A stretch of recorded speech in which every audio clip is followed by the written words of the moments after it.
కూడి వచ్చిన మీకు అందరికీ ప్రత్యేకమైన వందనాలు తెలియజేస్తున్నాను. అందరూ సంతోషంగా ఉన్నారా? ఆమేన్. దేవునికి మహిమ కలుగునుగాక. దేవుడు మనకిచ్చిన ఒక గొప్ప నిరీక్షణ, మన ప్రభువారు ఆయన మరణించి 3వ దినాన తిరిగి లేచారు. ఆమేన్. అదే క్రైస్తవులుగా మనకిచ్చిన దేవుడు ఒక గొప్ప నిరీక్షణ ఏంటంటే, ఆయన ఎలాగైతే తిరిగి లేచాడో 3వ దినాన మన జీవితంలో కూడా ఇదే సంఘటన జరగబోతోంది. ఆమేన్. ఆమేన్. ఎవరైతే క్రీస్తునందు ఉండి మృతి చెందుతారో వాళ్ళందరూ ఖచ్చితంగా ఆయన ఎలాగైతే పునరుద్ధానుడై తిరిగి లేచాడో మనమందరం కూడా ఆయన రాకడలో మన మరణానికి ఆయన రాకడ కన్నా ముందుగానే మరణించిన వారు ఆయన రాకడలో మొదట లేస్తారు. అలాగే సజీవులమైన మనము ఆయనతో పాటు ఉండటానికి మహిమ శరీరాలు దాల్చి మనము ఆయనతో పాటు పరలోకంలోనికి నివసించడానికి దేవుడు మరలా రాబోతున్నాడు. ఆమేన్. దేవునికి మహిమ కలుగునుగాక. నేను ఇక ఆలస్యం చేయకుండా మనము వాక్య భాగాలకు వెళ్దాం. మనము ఈ పునరుద్ధాన దినమందు ఈ ప్రత్యేకమైన దినాన్ని ఈ ప్రత్యేకమైన సందర్భంలో పునరుద్ధానం గురించిన వర్తమానాన్ని మనం చూడబోతున్నాం. మనం చూసినట్లయితే ఇజ్రాయేలీలు వాళ్ళు జీవితంలో వాళ్ళకున్న ఒకే ఒక్క నిరీక్షణ ఏంటంటే, ఈ భూమి మీద వారు జీవిస్తున్న ప్రతి దినములన్నింటిలో, వారు బ్రతుకు దినములన్నింటిలో వారు చనిపోయిన తర్వాత మనము లెగుస్తాము, మరొక నూతనమైన జీవితాన్ని మనం జీవిస్తామనేది అబ్రహాము మొదలుకొని నూతన నిబంధనలో ఉన్న శిష్యుల వరకు వాళ్ళందరూ అదే నిరీక్షణతో వారు జీవించారు. అబ్రహాం ఏం చేశాడు? ఆయన ఒక పునాదులు గల పట్టణం కోసమంట ఈ లోకంలో ఒక యాత్రికుల వలె గుడారాలలో నివసించాడు. మోషే కూడా ఐగుప్తు మహిమలను వాటిని అన్నింటిని విడిచిపెట్టి క్రీస్తు కొరకైన నిందను ఆయన ఏం చేశాడు? తన సహోదరుల కోసం సహించాడని మనము నిర్గమాకాండంలో, హెబ్రీ గ్రంథంలో మనం చూస్తూ ఉంటాం. ఇక్కడ మనం గ్రహించాల్సింది ఏంటంటే, యేసు ప్రభు వారి జీవితంలో ఈ జరిగిన ఈ యొక్క పునరుద్ధాన దినం, యేసు ప్రభు వారు మరణించి తిరిగి లేపబడటం అనేది కూడా అది ప్రవచనాత్మకంగా బైబిల్లో రాయబడటం మనం చూస్తాం. మనం గడిచిన గుడ్ ఫ్రైడే రోజు మనం చూస్తాం. ఏం చూసాం? ఆయన జన్మించటం ప్రవచించబడింది, ఆయన మరణించడం కూడా ప్రవచించడం పడింది, అలాగే ఆయన తిరిగి లేస్తాడని కూడా అదే యెషయా భక్తుడు మనం ప్రవచించినట్టుగా మనం చూసాం. ఇప్పుడు మనము ఇజ్రాయెల్ కనుక మీరు వెళ్ళినట్లయితే, ఒకవేళ దేవుడు మహాకృపను అనుగ్రహించి మీరు ఇజ్రాయెల్ కనుక వెళ్ళినట్లయితే, ఇప్పటికీ అక్కడ అబ్రహాం సమాధి ఉంది, ఇప్పటికీ అక్కడ దావీదు సమాధి ఉంది. మీరు కనుక ఆదికాండం చివరి అధ్యాయాలు కనుక మీరు చదివితే, యోసేపు సమాధిని ఎక్కడ పాతిపెట్టారు? యోసేపు సమాధిని, ఎముకలన్నిటినీ ఆయన చనిపోయింది, ఐగుప్తులో చనిపోయాడు. కానీ మనకందరికీ దేవుడు ఒక వాగ్దాన దేశాన్ని ఇచ్చాడు. కానాను దేశంలోనికి మనం వెళ్ళబోతున్నాం. ఆ కానాను దేశంలో నా ఎముకలని, నా అస్థిపంజరాలని అక్కడ పూడ్చిపెట్టండి అని చెప్పి తన బిడ్డలకి చెప్పి వాగ్దానం చేసినప్పుడు, ఆజ్ఞ తీసుకున్నప్పుడు, వాళ్ళు 40 సంవత్సరాలు అరణ్య ప్రాంతంలో తిరుగుతూ ఉన్నప్పుడు వారితో పాటు ఏం తిరిగింది? యోసేపు గారి అస్థిపంజలు వాళ్ళతో పాటు తిరిగినాయి. ఎక్కడికి వెళ్తే అక్కడికి, హోరేబు కొండ దగ్గరికి వెళ్తే అక్కడికి వెళ్ళినాయి, ఎక్కడికి వెళ్తే మన్నా తింటున్నప్పుడు ఆ పక్కనే ఉంది. సో వీళ్ళు ఆ 40 సంవత్సరాలు ఎర్ర సముద్రంలో నుంచి కూడా ఏమైంది? యోసేపు గారి ఆ యొక్క అస్థిపంజరం, ఆ సమాధి పెట్టి ఏమైందంటే వాళ్ళతో పాటు వెళ్ళింది. అంటే ఏంటి తెలియజేస్తుందంటే, వీళ్ళకి ఒక నిరీక్షణ ఉంది, వీళ్ళకి ఒక నిరీక్షణ ఉంది. నేను ఏ దేశంలో పాతి పెడతానో, నా అస్థిపంజరాలు ఎక్కడైతే, నా సమాధి ఎక్కడైతే పాతి పెట్టబడుతుందో, ఒక దినాన నా వంటి సేవకుడు, దావీదు వంటి సేవకుడు మరలా మా యెషయా చిగురులో పుడతాడు.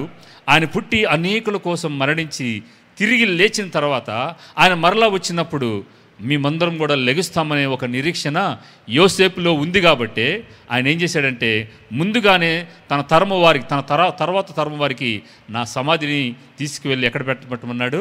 కానాను దేశంలో, వాగ్దాన దేశంలో పాతి పెట్టమన్నాడు. అందుకని వారందరూ వచ్చిన తర్వాత దావీదు కూడా, వీళ్ళందరూ ఏం చేశారంటే, ఈవెన్ అబ్రహాము కూడా తన ఉండడానికి సొంత స్థలాన్ని కొనుక్కోలేదు, కానీ తన భార్యని తానని పాతి పెట్టడానికి ఏం చేశాడు? సమాధిని కొనుక్కున్నాడు, డబ్బులిచ్చి కొనుక్కున్నాడు. అంటే ఒక నిరీక్షణ ఉంది వాళ్ళకి. ఇజ్రాయేలీలకి మాత్రమే ఇది వారి జీవితంలో మనం చూస్తాం. అలాగే అటు తర్వాత ఎవరిని చూస్తామంటే ముస్లిమ్స్ కూడా. మనము మన ఇండియా కాంటెక్స్ట్లో, మన హిందూ దేశ కాంటెక్స్లో ఏంటంటే, చనిపోయిన వారిని ఏం చేస్తూ ఉంటారు? క్రిమేషన్ చేస్తూ ఉంటారు. అంటే చిన్నపిల్లలనైతే పూడ్చిపెడతారు, పెద్దవారిని అయితే, వివాహమైన వారిని ఏం చేస్తారంటే కాల్చివేస్తారు. సో హిందువులకి ఏంటంటే వాళ్ళు ఏం నమ్ముతారంటే కర్మ సిద్ధాంతాన్ని నమ్ముతారు.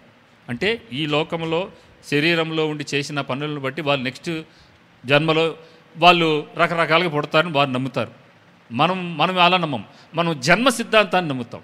అంటే ఈ దేవుడిచ్చిన ఈ మొదటి జన్మలో గనక మనము దేవుణ్ణి నమ్మి మనము యేసు ప్రభువుని అంగీకరించినట్లయితే దేవుడు రెండో జన్మ, నూతన జన్మని తిరిగి జన్మించే మన ఆత్మని ఏం చేస్తాడంటే రక్షణ అనుభవం దయచేసి క్రీస్తునందు మృతులైన వారు మరలా ఏమవుతారంటే వాళ్ళు తిరిగి లేపబడుతున్నారనేది అక్కడ మనం సువార్తల్లోనూ దేవుని వాక్యంలో మనం చూస్తాం. ఓకే, ఇప్పుడు మనం ఒకసారి లూకా సువార్త 24వ అధ్యాయము 1 నుంచి 12 వరకు ఉన్న వచనాల్ని, 36 నుంచి 48 వరకు ఉన్న వచనాల్ని మనం చూద్దాం. ఇందాక చదివిన మత్తయి సువార్తలో కూడా నేను వెళ్తాను తర్వాత, సో అది కూడా మీరు తర్వాత తీద్దురు. లూకా సువార్త 24:1 నుంచి 12 వరకు ఉన్న వచనాలు అందరం తీద్దాం. ఆదివారమున తెల్లవారుచుండగా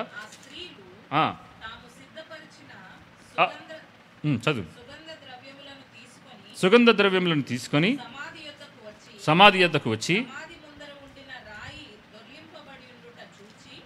చూచి లోపలికి వెళ్ళిరి, కానీ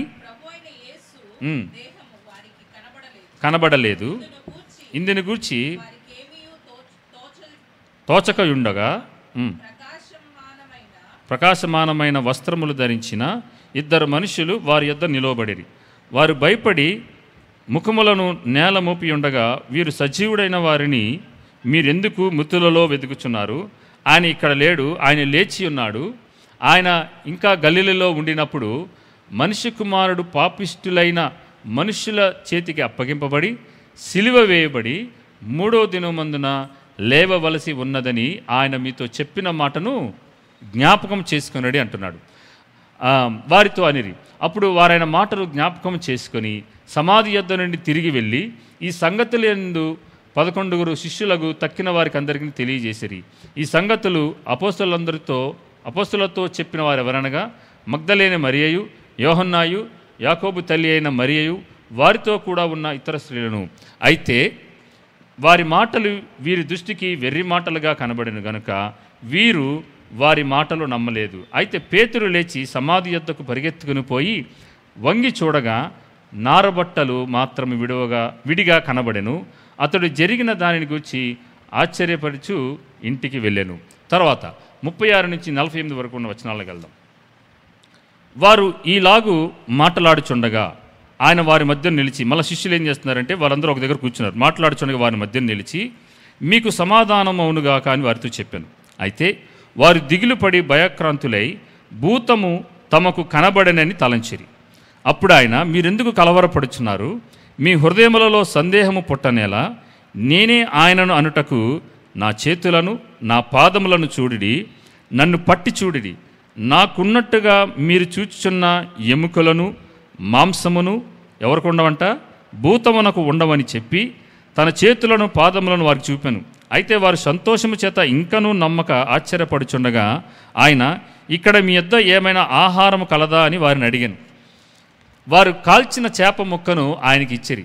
ఆయన దాన్ని తీసుకుని వారి ఎదుట భుజించాను. అంతటా ఆయన మోషే ధర్మశాస్త్రములోను ప్రవక్తల గ్రంథములలోను కీర్తనలలోను నన్ను గూర్చి వ్రాయబడినవన్నీ నెరవేరవలనని నేను మీ యొద్ద ఉండినప్పుడు మీతో చెప్పిన మాటలు నెరవేరినవని వారితో చెప్పాను.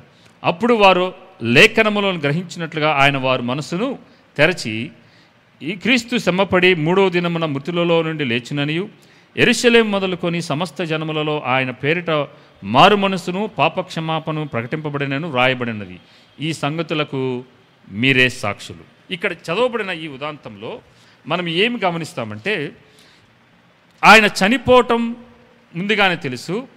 ఇక్కడ దూత చెప్తుంది, ఏమని చెప్తుందంటే 7వ వచనంలో, మనుష్య కుమారుడు పాపిష్టులైన మనుషుల చేతికి అప్పగింపబడి సిలువ వేయబడి 3వ దినమందు లేవవలసి ఉన్నది.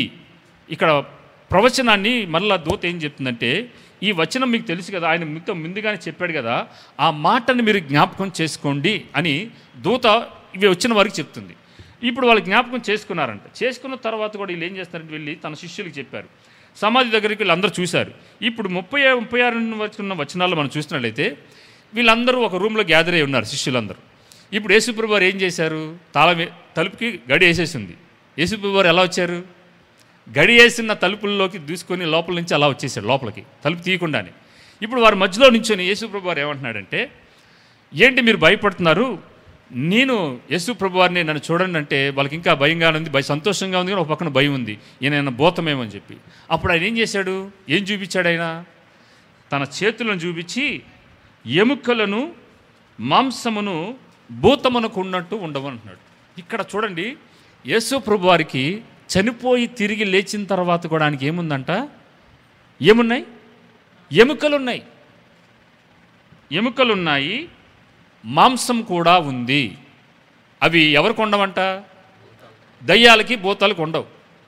సో తిరిగి లేపబడిన యేసుప్రభు వారి శరీరం మరలా ఎలా ఉందంటే, ఆయన చనిపోకముందు ఎలాగైతే ఏ వాస్తవమైన శరీర సంబంధమైన శరీరం ఉందో ఆ శరీరము ఆయనకు మరలా ఉంది. అది యేసుప్రభు వారు మరణించిన తర్వాత, సమాధి చేయబడిన తర్వాత ఆయన 3 రోజులు అలాగే సమాధిలో ఉన్నప్పుడు ఆయన శరీరం కుళ్ళిపోకుండా ఇజ్రాయలీలు ఏం చేస్తారంటే, వారు చనిపోయినప్పుడు సుగంధ ద్రవ్యాలు రాస్తారు. మనకు తెలుసు, ఆ కథ అంతా తెలుసు. ఆ ఆదివారం తెల్లవారకు మునిపోయి మరి ఆ శిష్యులందరూ ఏం చేశారు? సుగంధ ద్రవ్యాలు తీసుకొని మళ్ళీ పోద్దామని చెప్పి వెళ్తారు. వీళ్ళు ఏం చేస్తారంటే, వాళ్ళ దగ్గర ఉన్న ఒక మంచి టెక్నిక్ ఏంటంటే, శరీరము కొన్ని సంవత్సరాల పాటు పాడైపోకుండా ఉండడానికి ఆ సుగంధ ద్రవ్యాలు రాస్తారన్నమాట. చనిపోయిన తర్వాత ఆ బట్టలు చుట్టే ముందే ఏం చేస్తారంటే మొత్తం చుడతారు. అందుకని మీరు ఈజిప్ట్ వెళ్తే కనుక అక్కడ పిరమిడ్లు ఉంటాయి. ఆ పిరమిడ్లో ఉన్న మమ్మీలను కనుక మీరు బయటికి తీస్తే, ఇప్పటికి తీస్తున్నారు వాళ్ళు అప్పుడు వాళ్ళకున్న ఆ జుట్టు, వాళ్ళ శరీరము, వారి పళ్ళు, ఇవన్నీ వాళ్ళ శరీరము ఇప్పటికీ అలాగే ఉంటాయి, ఎన్ని వందల సంవత్సరాల తర్వాత. సో ఎందుకు? తద్వారా ఏంటంటే వీళ్ళకి ఒక నిరీక్షణ ఉంది. వచ్చినప్పుడు యేసుప్రభు వారు మరలా వచ్చినప్పుడు, మరలా దేవుడు వారు లేపినప్పుడు ఆ సమాధుల్లో వచ్చి మా ప్రియులైన వారు లెగుస్తారని చెప్పి వాళ్ళు అలా చుడతారనమాట. సో అలా చుట్టినప్పుడు ఏమవుతుందంటే, వాళ్ళ శరీరము పాడైపోకుండా, కుళ్ళి పట్టకుండా ఏమవుతుందంటే అలా ఉన్నది ఉన్నట్టుగానే అలా ఉండిపోయింది. ఎండిపోయి తప్పితే అది అలాగే పాడైపోకుండా ఉంటుంది శరీరం. సో ఇప్పుడు యేసుప్రభు వారికి కూడా ఏమైందంటే, ఆయనకు ఎముకలు ఉన్నాయంట, రక్తం కూడా ఉంది, మాంసం కూడా ఉంది. ఆయన కిందకి చెప్తున్నా ఏమంటాడంటే, తన చేతులను పాదములను వారు చూపి, మీరు సంతోషిస్తున్నారు కనుక ఇప్పుడు మీ యొద్ద ఏమైనా ఆహారం కలదా అంటున్నాడు. ఆయనకి ఏమి ఇచ్చారు? ఆయనకి బార్బిక్యూ చేప ఇచ్చారు, ఫిష్ ఇచ్చారు. అంటే నిప్పుల మీద వేయించిన ఒక చేపను ఆయనకి ఇచ్చారు, వేయించిన చేపను ఇచ్చారు. ఆయన చేపను తిన్నాడు. ఇది ఎప్పుడు మరణించి తిరిగి లేచిన తర్వాత జరిగిన సంఘటన ఇది. సో మనమందరం కూడా ఏమవబోతున్నామంటే, క్రీస్తునందు మృతులైన వారు, సమాధి చేయబడిన వారు, మనకన్నా ముందుగా చనిపోయిన వారు, ఆయన రాకడలో వారందరూ లేపబడతారు. మనమందరం కూడా సజీవులైన మనం కూడా ఏమవుతామంటే లేపబడతాము.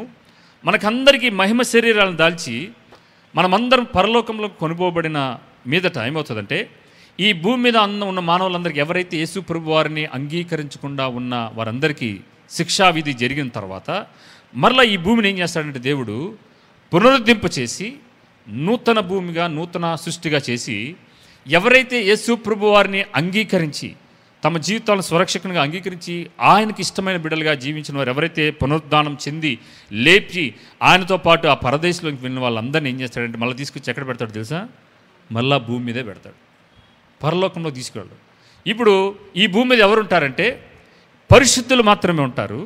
ఈ పరిశుద్ధులతో పాటు ఎవరు ఉంటారంటే పరిశుద్ధుడైన, తిరిగి లేచిన, ఈ పునరుద్ధానం చెందిన, రక్తమాంసములు కలిగిన, ఎముకలు కలిగిన యేసు ప్రభువారు మనతో పాటే ఉండి సదాకాలము మనతో పాటు జీవిస్తూ యుగ యుగములు ఆయనతో మనం ఉంటాం. ఆయన మనతో ఉండి ఆయనను మనం పరిపాలించడానికి రాజులకు రాజుగా, ప్రభువులకు ప్రభుగా ఈ భూమి మీద మనమందరము ఏలబోతున్నాము, జీవించబోతున్నాం. ఆమేన్, హల్లెలూయా. సో మనకి దేవుడికి నివాస స్థలం యోగ్యముగా చేసింది ఏ స్థలం?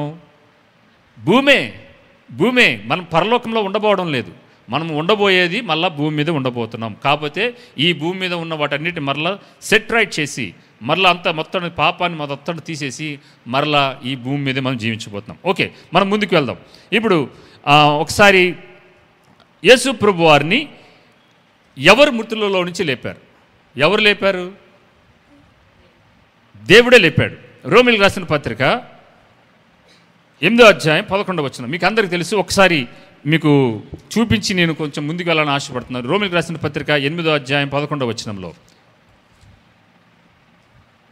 క్రీస్తుని మృతులలో నుండి యేసును లేపిన వాని ఆత్మ మీలో నివసించిన ఎడల మృతులలో నుండి క్రీస్తును యేసును లేపినవాడు చావునకు లోనైన మీ శరీరములను కూడా మీలో నివసించున్న తన ఆత్మ ద్వారా జీవింపచేస్తాడు. ఇప్పుడు యేసు ప్రభు వారిని లేపింది ఎవరంటే దేవుని ఆత్మ, పరిశుద్ధాత్మ.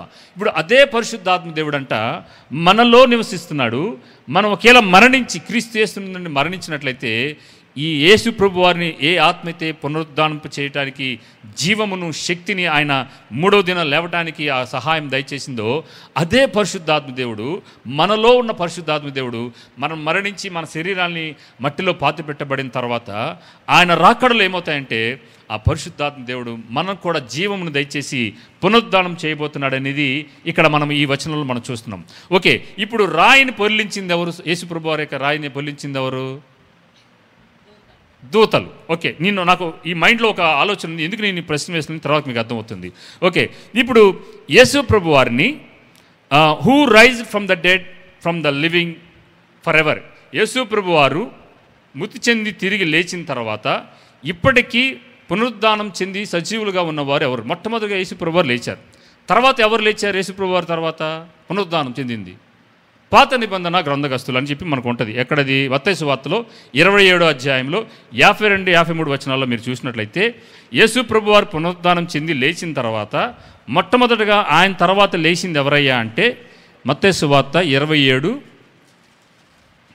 52, 53 వచనాల్లో, సమాధులు తెరవబడెను, నిద్రించిన అనేక మంది పరిశుద్ధుల శరీరములు లేచెను. ఇంకా అసలు మన జీవితంలో ఇంకా జరగలేదు, కానీ వీళ్ళ జీవితంలో జరిగిపోయింది. చూడండి, సమాధులు తెరవబడెను, నిద్రించిన అనేక మంది పరిశుద్ధుల శరీరములు లేచెను. వారు సమాధులలో నుండి బయటికి వచ్చి ఎప్పుడు వచ్చారంట? ఆయన లేచిన తరువాత పరిశుద్ధ పట్టణములలో ప్రవేశించి అనేకులకు అగపడిరి. లేచిన తర్వాత ఏం చేశారంటే ఈ పాత నిబంధన పరిశుద్ధులందరూ, మేబీ దావీదేమో నేను అనుకుంటున్నా, అబ్రహాము లేచి ఉండొచ్చు. ఇందాక యోసేపు గురించి చెప్పుకున్నాం. యోసేపు కూడా లేచి వచ్చి ఆ పట్టణంలో, ఆ యెరూషలేము పట్టణంలో తిరిగారేమో. యేసు ప్రభు వారు మొట్టమొదటిగా లేస్తే తర్వాత పాత నిబంధనలో మనం ఎవరైతే విశ్వాస వీరుల జాబితా మనం చూస్తామే హెబ్రీయులకు రాసిన గ్రంథగతంలో, వారందరూ లేచంట ఆ పట్టణంలో తిరిగాడారంట. మూడోది ఎవరు లేచారే అంటే మనం ఇందాక నేను చెప్పినట్టు మొదటి దశలోకి రాసిన పత్రికలో ఎవరైతే క్రీస్తు యేసునందుండి మరణించిన వారు లేపబోతున్నారు. ఇప్పుడు ఇద్దరు లేచిపోయారు. మొదట యేసు ప్రభు వారు లేచారు, తర్వాత ఈ పాత నిబంధన గ్రంథగస్తులు లేచారు. మూడోది ఎవరు లేపబోతున్నారంటే ఎవరైతే క్రీస్తు యేసునందుండి తమ జీవితాలకి ఆయనకి ఇష్టమైన జీవితాలుగా జీవిస్తున్నవారు, పరిశుద్ధమైన జీవితాన్ని జీవించేవారు మొట్టమొదటిగా ఆయన రాకడలో లేపబడతారు. మరలా నాలుగోది ఎవరు లేపబడతారంటే సజీవులమైన మనం లేపబడతాం. మనం సజీవంగానే ఏమవుతామంటే మహిమ శరీరాలు దాంచి పరలోకానికి వెళ్తాం. ఇప్పుడు ఐదోది కూడా ఎవరు లేపబడిపోతున్నారంటే ఎవరైతే యేసు క్రీస్తు వారిని ఎరగకుండా చనిపోయి సమాధి చేయబడి లేదంటే కాల్చివేయబడి నీళ్ళల్లో ఆత్మహత్యలు చేసుకున్నవారు లేదా ప్రమాదాలు చనిపోయిన వారు, ప్రతి ఒక్క మానవుల్ని ఆ సృష్టి ఏం చేయబోతుందంటే తిరిగి లేపబడబోతున్నారు. అందరూ చూడండి, పునరుద్ధానము నమ్మని సద్దుకేయులు లేపబడబోతున్నారు, పునరుద్ధానము నమ్మని అన్యులు లేపబడబోతున్నారు. వీరందరూ లేపబడి ఏమవబోతున్నారంటే మృతుల తీర్పులోకి వీళ్ళందరూ ఏమవుతారంటే వాళ్ళ ఆత్మలు దేవుని న్యాయపీఠం సింహాసనం మీదకి రాబోతున్నాయి. సో పునరుద్ధానం అనేది ఎవరికి మిస్ అవ్వదు, అందరికీ జరగబోతుంది. సజీవులు ఉన్నవారు మాత్రం ఏమవుతారంటే మహిమ శరీరాలు దాల్చి లేచి వెళ్ళిపోతారు. ఇప్పుడు పునరుద్ధానం అనేది అందరికీ జరగబోతుంది. ఇప్పుడు ఈ పునరుద్ధానంలో ఏమైందంటే మనకి క్రైస్తవులుగా మనకున్న ఒకే ఒక్క నిరీక్షణ అంటే ఆయన లేచాడు కాబట్టి, ఆయన నిత్యము జీవిస్తున్నాడు కాబట్టి మనము కూడా యుగ యుగములు ఆయనతో పాటు సదాకాలము మనం ఆయనను కలిగి ఉన్నాం కాబట్టి, ఆయనను కలిగి జీవిస్తున్నాం కాబట్టి ఆయన ఉండే ఆ స్థలములో మనము నిత్యత్వంలో జీవించబోతున్నాం అనేది ఒక నిరీక్షణ క్రైస్తవులుగా మనకుంది. ఆమేన్. సో ఇప్పుడు మనం ముందుకు వెళ్దాం. ఇప్పుడు యేసు ప్రభు వారిని తిరిగి లేచాడు, పునరుద్ధానం చెందాడు అనడానికి ఒక 7 సాక్షులు ఉన్నారు. తెలుసా మీకు? మొట్టమొదటి సాక్షి ఎవరంటే సైనికులు తెలుసు కదా, యేసుప్రభువారు లేచారని తెలుసా తెలియదు? ఇందాక మనం చదివాం. రెండోది ఎవరంటే ఆయనని సమాధిలో పెట్టి సమాధిరాయి దొల్లించి దానికి ముద్ర వేసిన ఆ ముద్ర ఒక సాక్షి. ముద్రని మీకు తెలిసే లేదు, ఒక గవర్నమెంట్ కనుక ఒక సీల్ వేసినట్లయితే ఆ ముద్ర రాజముద్ర వేసినట్లయితే ఏ ఒక్కరు ఓపెన్ చేయడానికి లేదు. ఎవరైతే వేసారో ఆ అధికారులు వచ్చే చెప్పాలి. అందుకనే యేసుప్రభు వారి సమాధికి కావాలని ప్రధాన యాజకులు ఏం చేస్తారంటే శిష్యులు వచ్చి ఎత్తుకుపోతారని చెప్పి ఒక అబద్ధం చెప్పి ఆ సమాధికి ముద్ర వేపిస్తారు. సో మొట్టమొదటిగా సైనికులు సాక్షులుగా ఉంటే, రెండవది సమాధికి వేయబడిన రాజముద్ర సాక్ష్యంగా ఉంది, మూడోది ఆ సమాధి మీద ఉంచబడిన ఆ రాయి కూడా ఒక సాక్షిగా ఉంది, నాలుగోది ఎవరు సాక్షిగా ఉన్నారంటే దూతలు సాక్షిగా ఉన్నాయి. ఆయన మృతతుల్యంలో నుంచి పునరుద్ధానుడి తిరిగి లేచాడనడానికి 4వ సాక్ష్యంగా ఉంటే, ఐదోది ఖాళీ సమాధి సాక్ష్యంగా ఉంది, ఆరోది ఆ సమాధి లోపల యేసు ప్రభు వారి చుట్టిన ఆ సమాధి బట్టలు కూడా, నార బట్టలు కూడా అక్కడ సాక్ష్యంగా ఉన్నాయి. ఏడోది ఎవరు సాక్ష్యంగా ఉన్నారంటే శిష్యులు కూడా సాక్ష్యంగా ఉన్నారు.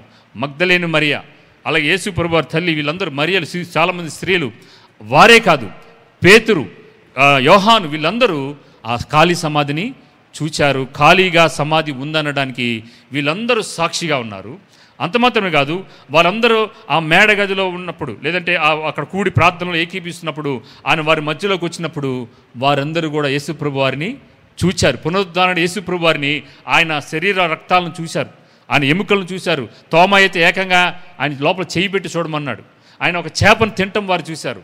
ఆయన పునరుద్ధానం చెంది లేచాడు. అలాగే ఎమ్మాయి గ్రామానికి వెళ్తున్న ఆ 2 శిష్యులు కూడా యేసుప్రభు వారిని చూశారు. సో వీళ్ళందరూ సాక్షులుగా మన మధ్యలో ఉన్నారు. ఇప్పుడు మనం చూడవలసింది ఏంటంటే, మనము మన జీవితంలో కూడా యేసుప్రభు వారు పునరుద్ధానం చెందారు అనడానికి సాక్ష్యం ఎవరో తెలుసా? నువ్వు నేనే. ఆయన లేచాడు కాబట్టి ఈ దినాన మనం ఈస్టర్ సందర్భాన ఆయన తిరిగి లేచాడన్న ఆ రిజరక్షన్ డేని మనం అందరము సెలబ్రేట్ చేసుకుంటున్నాం. ఆయన మరణించాడు, కానీ మరణించింది మనము, ఆయన యేసుప్రభు వారంట. ఒకసారి ఆయన ఎందుకు మరణించాడో ఒకసారి చూద్దాం. ఒకసారి రోమీలకు రాసిన పత్రిక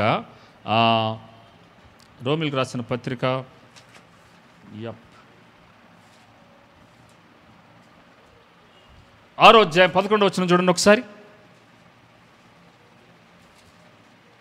6వ అధ్యాయం 11వ వచనం.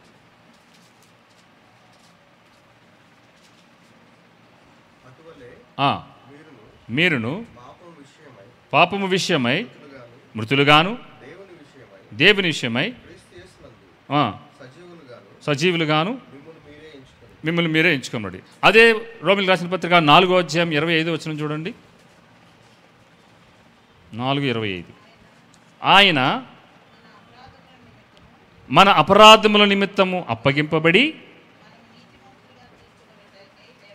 ఆయన ఎందుకు లేపబడ్డాడంటే అపరాధముల నిమిత్తం అప్పగించబడ్డాడు. శుక్రవారం నాడు, గుడ్ ఫ్రైడే రోజున మనము నీతిమంతులుగా తీర్చబడటకై ఈస్టర్ దినాన ఏమయ్యాడంటే ఆయన లేపబడ్డాడు. ఇప్పుడు మనమందరము నీతిమంతులుగా తీర్చబడడానికి ఆయన ఏమవ్వాల్సి వచ్చింది? లేపబడాలి. చనిపోయి అలాగే ఉంటే బలి అయిపోయింది, బలి అర్పణ అప్పించేశాడు, పాపల నిమిత్తం బలి అప్పించేశాడు. ఇప్పుడు మనం నీతిమంతులుగా తీర్చబడాలంటే ఆయన ఏమవ్వాలంటే 3వ దినాన లేపబడాలి. సో లేపాడు కాబట్టి మనమందరము నీతిమంతులుగా తీర్చబడ్డాం. మనకందరికీ ఆ నిరీక్షణ ఉంది కాబట్టి మనమందరం మన పాపం నిమిత్తం ఆయన చనిపోయాడు, మనందరం అది ఒప్పుకుంటాం. కానీ మనం ఎప్పుడు నీతిమంతులుగా తీర్చబడ్డామంటే ఆయన లేపబడటం వల్లనే మనమందరం నీతిమంతులుగా తీర్చబడుతున్నాం. సో విశ్వాసులైన వారు యేసుప్రభు వారి దగ్గరికి వచ్చేవారంట. అందుకని సువార్తల్లో మిస్ అవ్వకూడదు 3 ఉన్నాయి. ఏంటంటే ఆయన నా పాపముల కోసం జన్మించాడు, నా పాపముల కోసం మరణించాడు, నన్ను నీతిమంతుడిగా చేయడానికి ఆయన తిరిగి లేచాడనేది జన్మ మరణ పునరుద్ధానాలని సువార్తలో ఖచ్చితంగా ఇమిడి ఉండాలి. మనం ఎవరికైనా సువార్త చెప్తున్నప్పుడు ఈ 3 ఇమిడి ఉండి ఆయన ఎందుకోసం జన్మించాడు, ఎందుకోసం మరణించాడు, ఎందుకోసం తిరిగి లేచాడనేది మనము ఇతరులకు చెప్పినప్పుడు ఈ 3 ఖచ్చితంగా మీ జీవితంలో కలిగి ఉండాలి పిల్లరా. సో యేసుప్రభు వారు వేటి మీద మరణాన్ని జయించాడంటే సాతాను మీద అధికారాన్ని జయించాడు, పాపం మీద అధికారాన్ని జయించాడు, మరణం మీద కూడా ఆయన మరణాన్ని జయించి లేచాడని చెప్పి ఈ 3 మొదటి కొరింథీయులకు రాసిన పత్రిక 15వ అధ్యాయం 20 నుంచి 25 వచనాలు మీరు ఇంటికి వెళ్ళాక మీరు చదువుకోండి. ఇప్పుడు యేసు ప్రభు వారిని ఒక ప్రశ్న వేశారు. ఎవరు? పరిసయ్యులు. మొన్న శుక్రవారం మనం చూసాం. అటుగా వెళ్తున్న ప్రజలు, ప్రధాన యాజకులు, అలాగే సిలువ మీద ఉన్న దొంగలు, వీళ్ళందరూ ఏం చేశారు? యేసు ప్రభు వారిని అపహసించారు. ఏమని? నువ్వు దేవుని కుమారుడు అయితే నువ్వు సిలువ మించి దిగిరా, అప్పుడు మేము నమ్ముతాము అని చెప్పారు. కానీ నాకు వచ్చిన తలంపు ఏంటంటే, వాళ్ళు వేసిన ఆ ప్రశ్న సిలువ దగ్గర కాకుండా సమాధి దగ్గరకు వచ్చి, నువ్వు దేవుని కుమారుడు అయితే సమాధిలోంచి నువ్వు బయటికి రా, మేము నమ్ముతామని కనుక ఆ ప్రశ్న వేస్తుంటే ఏమయ్యేది? వాళ్ళందరూ రక్షణ పొందేవాళ్ళు, వాళ్ళందరూ మారు మనసు పొందేవాళ్ళు, ఖచ్చితంగా తీరాల్సింది. ఎందుకంటే వీళ్ళకి తెలియని విషయం ఏంటంటే, యూదులు నమ్ముతారు. ఏమని నమ్ముతారు? వాళ్ళు పునరుద్ధానం ఉందని నమ్ముతారు. కానీ ఈయన 3వ దినాన్ని తిరిగి లేస్తాడనే నమ్మకం యేసు ప్రభు వారి మీద ఉంచలా. ఎందుకంటే ఆయన మరణిస్తాడు అంటే తిరిగి లెగలేడు, ఆయన దేవుడు అని చెప్పుకుంటున్నాడు, దేవుని కుమారుని చెప్పుకుంటున్నాడు. కానీ వీడు లేవలేని స్థితిలో ఉన్న సిలువ మించే దిగి రాలేకపోయాడు, ఇంకేం బతికిస్తాడని చెప్పి వారు అనుకున్నారు. కానీ ఆ ప్రశ్న కనుక సమాధి దగ్గర వేసినట్లయితే అక్కడున్న ప్రధాన యాజకులు కానీ మొత్తం ఆ యెరూషలేములో ఉన్న వాళ్ళందరూ ఏం చేసేవాళ్ళంటే మారు మనసు పొందేవాళ్ళు. ఆ ఛాలెంజ్కి 3 దినాలను ఖచ్చితంగా యేసుప్రభు వారు లేస్తాడనే ఆయన దృఢ నిశ్చయం ఆయన ఎప్పుడుగా ఉంది యేసుప్రభు వారికి, నేను లెగుస్తానని. ఆ ప్రశ్న వేయలేదు కాబట్టి అక్కడికి వచ్చి వాళ్ళకి ఇంకా రక్షణ రాలేదు. సో ఇక్కడ మనం ముందుకు వెళ్దాం. ఏంటంటే యేసుప్రభు వారు మరణం ఎంత ఉన్నతమైనదో ఆయన పునరుద్ధానం కూడా అంత శ్రేష్టమైనది. మనం క్రైస్తవులుగా మనకున్న నిరీక్షణ, ఆయన మరలా రాబోతున్నాడు, ఆయన లేపబడబోతున్న మనమందరము. కాబట్టి ఇక్కడ మీదట ఈ జీవితంలో మనం జీవిస్తున్న మనమందరం ఏం చేయాలంటే ఆయన కలిగి ఈ జీవితంలో ఆయన కొరకు మనం జీవించాలి. చూడండి, ఇందాక మనం మత్తయి సువార్త మనం చదివాం. మత్తయి సువార్త 28వ అధ్యాయం 9వ వచనం మనం చూసి ఈ వాక్యాన్ని కొంచెం చూసుకొని మనం వాక్య భాగాన్ని ముగింపులోకి తీసుకువెళ్తాను ప్రియులారా. అందరం తీద్దాం. 28:9 వచనం. యేసు వారిని ఎదుర్కొని మీకు శుభమని చెప్పాను. వారు ఆయన యొద్దకు వచ్చి ఆయన పాదములు పట్టుకొని ఆయనను మొక్కగా, మీరు భయపడకుడి, మీరు వెళ్ళి నా సహోదరులకు గలిలయకు వెళ్ళవలనని వారక్కడ నన్ను చూతురేను వారికి తెలుపుడారు. ఇక్కడ ప్రవచనాత్మకంగా దేవుడు ఏం చెప్తున్నాడంటే, యేసు యొద్దకు వచ్చిన మనమందరం ఏం చేస్తున్నామంటే, ఏం చేయాలంటే ఆయన పాదములు పట్టుకొని ఆయన ఆరాధించాలి. ఆయన పాదములు పట్టుకొని ఆయనకు మొక్కాలని కోరుతున్నాడు. అంటే మనం ఆయన సన్నిధికి వస్తున్న ప్రతిసారి, పునరుద్ధాన దినమందు ప్రతి ఆదివారం ఆయన సన్నిధికి వస్తున్న ప్రతిసారి మనమందరము ఆయనను మొక్కటానికి దేవుడు మనల్ని ఆయన స్వరూపంలో సూచించుకున్న మనల్ని దేవుడు ఎందుకు చేసుకున్నాడంటే ఆయనను ఆరాధించడానికి, ఆయనను ప్రకటించడానికి దేవుడు వాడుకున్నాడు. మొట్టమొదటిగా మనం చేయాల్సింది ఆయన ఆరాధించేవారుగా ఉండాలి. రెండవది 10వ వచనంలో, మీరు వెళ్ళి సర్వలోకానికి వెళ్ళి మనం ఏం చేయాలంటే సువార్తను ప్రకటించి నా సహోదరులకు వెళ్ళి వారు అక్కడ నన్ను చూతురని వారికి తెలుపుడని అని ఉంది. We should proclaim the gospel of God. Yesu ప్రభు వారు మన కోసం చనిపోయారు, తిరిగి లేచాడని మనము ప్రకటించడానికి ప్రతిసారి ఈ లోకంలోనికి వెళ్ళి మనమందరం ఏం చేయాలంటే సువార్తను ప్రకటించడానికి మనమందరం ఈ లోకానికి వెళ్ళాలి. వెళ్ళి నా సహోదరుడికి చెప్పండి, మీరు అక్కడ ఏం చేస్తారంటే ఆయన్ని చూస్తారు అంటుంది. ఒక దినాన మనమందరం కూడా చూడబోతున్నాం. దేవుడు ఏం చెప్తున్నాడంటే మనమందరము ఆయన మొక్కటానికి, ఆయన ఆరాధించడానికి వస్తున్న మనమందరం ఏమిటంటే మనమందరం వెళ్ళి సువార్తను ప్రకటించాలి. నిశ్చయంగా జరగబోతున్న సంఘటన ఏంటంటే ఒక దినాన మనమందరము ఆయనను చూడబోతున్నాం. ఇది క్రైస్తవులుగా మనకి నిరీక్షణతో కూడిన ఒక సంఘటన జరగబోతోంది. మనమందరము ఒక దినాన యేసు ప్రభు వారిని చూడబోతున్నాం. ఎవరు చూడబోతున్నారంటే మొట్టమొదటిగా క్రీస్తు యేసునందుండి మృతులైన వారు. ఇది ఒక క్లాజ్ ఉంది, ఒక కండిషన్ ఉంది ప్రియులారా. ఎవరైతే యేసు ప్రభు వారిని తమ జీవితంలో కలిగి ఉన్నవారు మాత్రమే, ఆయనకు పరిశుద్ధమైన జీవితాన్ని జీవిస్తున్న వారు మాత్రమే ఆయనని మొట్టమొదటిగా చూస్తారనేది మీరు గ్రహించవలసిందిగా మనం చేస్తున్నాను. ఒక దైవజనుడు ఏమన్నా మాట చెప్పాడంటే, ఒక స్టేట్మెంట్ చెప్తాడు. Let me say that statement and will close that. When you leave your old story at the death of Christ on the cross, then your new story begin with Christ resurrection.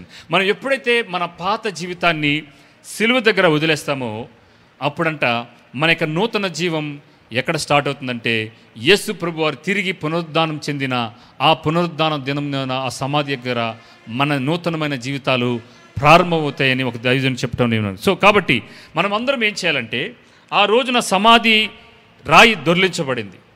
శిష్యులు కలిగి ఉన్నట్లుగా వాళ్ళకున్న అపనమ్మకాన్ని మనలో నుంచి తీసివేద్దాం. మనలో ఉన్న ఆ భయమును మనం తీసివేద్దాం. ఏది, నేను పునరుద్ధానం చెందుతానా, నేను రక్షించబడతానా అనే ఒక భయం కనుక, మీరు ఒక అనుమానం కనుక మీలో ఉన్నట్లయితే, ఆ అనుమానపు రాయిని మీరు దొర్లించివేయండి. ఆ యొక్క భయాన్ని మీరు దొర్లించివేయండి. దేవుడు నిరీక్షణకర్త అయిన దేవుడు. ఏ దేవునైతే మీరు కలిగి ఉన్నారో, ఏ దేవుడు, ఏ పరిశుద్ధాత్మ దేవుడు యేసు ప్రభువుని మృతులలో నుంచి లేపిన ఆ పరిశుద్ధాత్మ దేవుడు మీలో నివసిస్తున్నట్లయితే, ఖచ్చితంగా మనమందరం ఏమవబోతున్నాం, ఒక దినాన లేపబడబోతున్నాం. ఆయన మహిమ శరీరాలు దాల్చబోతున్నాం. ఆయన ఉండే స్థలంలో మనం ఉండబోతున్నాం. ఇది మనకి ఈ యొక్క రిజరక్షన్ డేన, ఈస్టర్ దినాన దేవుడు మనకిస్తున్న ఒక గొప్ప నిరీక్షణ ఏంటంటే, మీరు కూడా నేను ఉండే స్థలంలో మనం ఆయనతో పాటు ఉండబోతున్నాం. ఆయనను మనం చూడబోతున్నాం. మనమందరం ఒక దినాన్ని ఆయన చూడబోతున్నాం. మన మన మన మన ప్రియులైన వారు ఎవరైతే క్రీస్తు యేసునందుండి మృతులైన ఆ పునరుద్ధానం దినందు వారు కూడా ఏమవుతున్నారంటే, ఆయన రాకడలో అందరూ లేపబడబోతున్నారు. ప్లీజ్ మనము గ్రహించవలసిందంటే, క్రీస్తు మరణ పునరుద్ధానం మూలంగా ఆయన రెండవ రాకడలో మనకందరికీ పునరుద్ధానము అనేది ఖాయముగా, నిశ్చయముగా జరగబోతోంది అనేది మీరు నమ్మినట్లయితే, నమ్మువానికి సమస్తము సాధ్యమే. సో మనందరము అట్టి నిరీక్షణ కలిగి, ఆయన పునరుద్ధానము ఏం చేసిందంటే మరణానికి ఓటమిని తీసుకొచ్చింది. ఆయన పునరుద్ధానము మన జీవితంలో ఉన్న అపవాది క్రియలకు ఓటమిని తీసుకొచ్చింది. ఆయన పునరుద్ధానము మన జీవితంలో ఉన్న ప్రతి విధమైన భయములకు, వాటన్నిటిలో నుంచి ఓటమిని కలగజేసి, నేను ఇక మీదట భయంతో కూడిన జీవితాన్ని జీవించాల్సిన పని లేదు. ఎందుకంటే మన దేవుడు లేచాడు, మనం నమ్ముకున్న నిరీక్షణ కలిగిన రక్షకుడు లేచాడు. మనల్ని కూడా మృతతుల్యమైన ఈ శరీరాల్ని, ఆయన యందు జీవించిన మనలందరినీ కూడా నిశ్చయముగా లేపి సజీవుల లెక్కలో ఉంచి నిత్యత్వంలో మనలందరినీ కూడా ఆయన ఉంచబోతున్నాడు అనేది ఇది వాస్తవకము. ఇది నిత్యంగా జరగబోతున్న సంఘటన అనేది మీరు గ్రహించి ఆయనని ఆరాధించడానికి మీకు మీరు పూనుకోవాల్సిందిగా ప్రభువుపేట మనం చేస్తున్నాను. ఆయన పునరుద్ధానంలో మనకి జరిగింది ఏంటంటే, మనకి ఉన్న రుజువులు యేసుక్రీస్తు పునరుద్ధానానికి జరిగిన, ఇందాక మరణానికి తిరిగి లేచాడని, సమాధిలో లేడనడానికి రుజువులు అక్కడ మనం చూసినట్లయితే, ఆయన పునరుద్ధానికి ఉన్న రుజువులు ఏంటంటే ఆది సంఘములో ఉన్న ఉనికి. ఆది సంఘము ఆయన లేచిన తర్వాత దినదినాభివృద్ధి చెందడం మొదటి రుజువు అయితే, రెండవది కొత్త నిబంధనలో రాయబడిన 27 పుస్తకాలే మనకి రుజువు. అలాగే మూడవ రుజువు ఏంటంటే, 2000 సంవత్సరాలుగా అనేకులు ఈ యేసు ప్రభువారు నిజమైన దేవుడు, ఈయనే మా రక్షకుడు, ఆయన తిరిగి లేచాడు, మేము కూడా లేపబడతామని వారు నమ్ముతూ ఉన్నారు. ఇంకను అనేకులు అనేకులు మారు మనసు పొందుతున్నారు. కాబట్టి ఇది మూడో రుజుగా ఉన్నట్లయితే, నాలుగో ఏంటంటే ఆయన విమోచన మరణం మనకి హామీనిస్తుంది. ఐదవది ఆయన కుమారుడని నిరూపిస్తుంది. ఆరోది లేఖన సత్యాన్ని నిరూపిస్తున్నది. ఏడోది దుష్టులపై భవిష్యత్తులో రానున్న తీర్పుకు ఆయన పునరుద్ధానం రుజువుగా ఉన్నదని మీరు గ్రహించవలసిందిగా మనం చేస్తున్నాను. మనమందరం తలలు ఉంచినట్లయితే మనం కళ్ళు మూసుకొని మనం ప్రార్థన చేసుకుందాం. మన పునరుద్ధానుడైన యేసు మనకిస్తున్న ఒక నిరీక్షణ ఏంటంటే, ఆయన సన్నిధికి వచ్చిన మనమందరము, ఆయన సన్నిధిలోకి వచ్చిన మనమందరము ఇందాక మత్తయి సువార్తలో చదివినట్టుగా మొదటగా ఆయన ఆరాధించడం మనం ప్రారంభిద్దాం. మీ జీవితాన్ని ఇంతవరకు కాపాడుతూ మీకు రక్షణను దయచేసి, మీ జీవితంలో కూడా రాబోతున్న ఆ యుగములో, ఆయన రాబోతున్న క్షణములో ఆయన యందు సజీవులమైన మనల్ని కూడా మహిమ శరీరాలను దాల్చి ఆయన చూచే భాగ్యాన్ని మనకి ఇవ్వబోతున్నాడని నమ్మి విశ్వసించి మనమందరం ఆయన ఆరాధించడానికి, ఆయన మొక్కటానికి మనం ప్రారంభిద్దాం ప్రియులారా. అంత మాత్రమే కాదు, సంఘముగా రక్షణ పొందిన మనము వెళ్ళి అనేకులకి సువార్తను, ఈ నిరీక్షణను గూర్చిన సువార్తను మనం అనేకులకి తెలియచేయవలసిన ఆవశ్యకత, బాధ్యత మన అందరి మీద ఉన్నదని మీరు గ్రహించవలసిందిగా మనం చేస్తున్నాం ప్రియులారా. ఓ హల్లెలూయా, థ్యాంక్ యూ జీసస్. ప్రతి ఒక్కరము, దేవా మీరు తిరిగి లేచారు, మీరు సజీవుల లెక్కలో ఉన్నారు, మీ సమాధి ఖాళీగా ఉంది. ఆ సమాధి ఒక రుజువుగాను ఒక సాక్ష్యంగా ఉంది. ఈ భూలోకంలో ఉన్న ప్రియులారా, భూలోకంలో ఉన్న సమాధులు, ఏ సమాధులు అన్నీ మూయబడే ఉన్నాయి, కానీ ఒక్క సమాధి మాత్రం ఖాళీగా తెరవబడి ఉంది. అది మన ప్రభు అయిన యేసుక్రీస్తు వారి యొక్క సమాధి. ఇక్కడ నేను చెప్తున్నాను, ఏ సంఘటన అయితే యేసు ప్రభు వారి జీవితంలో జరిగిందో అవన్నీ మన జీవితంలో జరిగాయి. ఆయన ఎలాగైతే మరణించి తిరిగి లేచాడో, మనము కూడా మన పాపములకు చనిపోయాం. మీకు తెలుసో తెలీదో, మనం ఆల్రెడీ మన ఆత్మ పురుషుడు తిరిగి లేపబడ్డాడు. మనం ఎప్పుడైతే యేసు ప్రభు వారిని అంగీకరించామో మనం మరణించి పాపానికి చనిపోయి క్రీస్తుకి దాసులుగా ఉండడానికి మనం లేపబడ్డాం. ఇది మొదటి పునరుద్ధానం మనలో ఆల్రెడీ జరిగింది. ఎవరైతే యేసు ప్రభు వారిని అంగీకరించారో, రక్షకునిగా అంగీకరించారో వారందరికీ ఇప్పుడు జరగబోతున్న మరొక పునరుద్ధానం, అది మానవులకు అందరికీ జరగబోయే శరీర పునరుద్ధానం కలగబోతోంది. Thank you Jesus.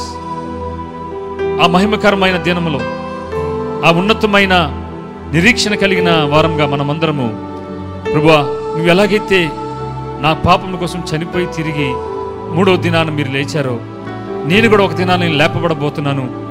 కానీ ఈ ప్రాసెస్లో నా తండ్రి, ఈ మధ్యలో ఉన్న కాలంలో నేను నీ కొరకు జీవించే కృపను నాకు దయచేయండి. నిన్ను ఆరాధించే బిడ్డగా, నేను ప్రకటించే బిడ్డగా నా తండ్రి, నా జీవిత కాలం అంతా నీకు సాక్షిగా జీవించడానికి నాకు సహాయం దయచేయమని ప్రభువారిని మనం వేడుకుందాం.